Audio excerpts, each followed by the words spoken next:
একবার শ্রীরামকৃষ্ণ কেশবকে শিক্ষা দিয়েছিলেন। কেশব মানে কেশব সেনকে।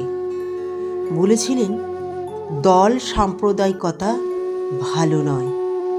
একজন ভক্ত শ্রীরামকৃষ্ণকে জিজ্ঞাসা করেছিলেন, ব্রহ্মজ্ঞান হলে কি দল টল থাকে? সেই উত্তরে শ্রীরামকৃষ্ণ বলেছিলেন, কেশব সেনের সঙ্গে ব্রহ্মজ্ঞানের কথা হচ্ছিল। কেশব বললে, আরও বলুন। আমি বললুম, আর বললে দলটল থাকে না।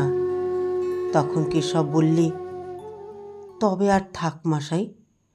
তবু কেশবকে বললুম, আমি আমার এটি অজ্ঞান, আমি থাক কর্তা। আর আমার এই সব স্ত্রী পুত্র বিষয় মান সম্ভ্রম এ ভাব অজ্ঞান না হলে হয় না।